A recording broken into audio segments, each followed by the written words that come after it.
Whatever area you choose in technical communication and information design, when it comes time to find a job, you will need a robust portfolio that highlights your skills and knowledge. The TCID faculty at UCCS make a conscious effort to help you build that portfolio throughout your time in our program. In this video, I will explain what should be in your portfolio and how you can start planning for it at the start of your university career. From the beginning of your time in TCID, start saving documents and projects. Save everything you create, even minor assignments. You never know if that one project might be exactly what an employer wants to see from an interviewee. Ideally, these documents should be well written, no grammatical or punctuation mistakes, well designed, and evident of your knowledge and skills. At the end of each semester, take your instructors and/or peers' feedback and make your projects as excellent as possible.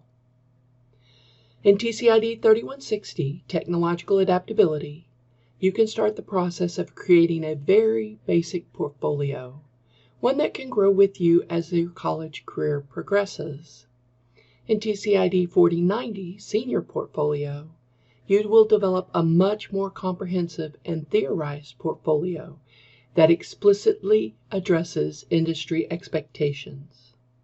TCID 3160 is not a required course, while TCID 4090 is required to graduate. If you do not take TCID 3160, you should start planning your portfolio on your own. You want the basics of a portfolio when you walk into 4090. Most importantly, the contents of your portfolio of a statement of who you are as a professional. Keep that focus in mind as you create it. Since almost all of you are beginners in the field, use an annotated portfolio that provides a bit of context for each project. Annotations help a future employer know what kind of worker you might be. Annotations can include notes on the rhetorical situation, the audience, purpose, subject, and context, as well as information on the class where the project was created. Use the name of the course, not the course number. Your annotations might include some of the skills learned in the process of creating the project and some of the challenges you overcame to complete the project. Portfolios come in two flavors: a hard copy portfolio and a digital portfolio. Hard copy portfolios are slowly falling out of favor, but are still used at times. You may want to have both, but only the digital portfolio is required to graduate. Your digital portfolio at this point in your career should have most, if not all, of the projects you have completed. The technology should function well. The navigation should be streamlined and easy to follow. You should create subcategories, skills, and/or areas for ease of organization and navigation. Which skills you highlight will depend upon your desired job. Regularly peruse job ads to find out what skills employers desire. Think about how you want to present yourself, both in the portfolio and in the documents you choose. Both are important. The container, the portfolio itself, is as important as the content. Your portfolio should reflect you as a professional. What technology you use and how you design it should show your personality, your knowledge, and your skills. You may use the platform of your choice, but think long term. Ideally, this portfolio should last you for the first decade of your career or so. You need it to be easily editable and flexible so you can update and expand it as you go along. Some suggestions are HTML, but only if you are already comfortable with coding. PDF. You will need to house your documents on the web. You can use Google Docs or OneDrive for that purpose. Wix and Weebly are good options, but be very careful.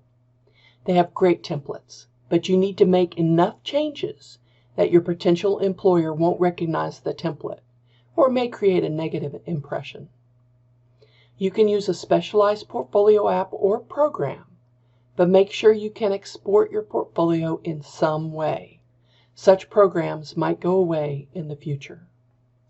When it comes time to create a professional portfolio, we have a hierarchy of desired projects. Projects from jobs or internships, paid or unpaid, will have the most impact on a potential employer since they have been created in workforce conditions. Projects from volunteer work for nonprofits are next. Then we have school projects.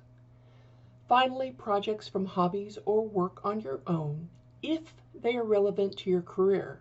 As you work up the ladder from student to intern to worker to senior worker and so forth, you will need to update your portfolio, adding in impressive projects as you go along.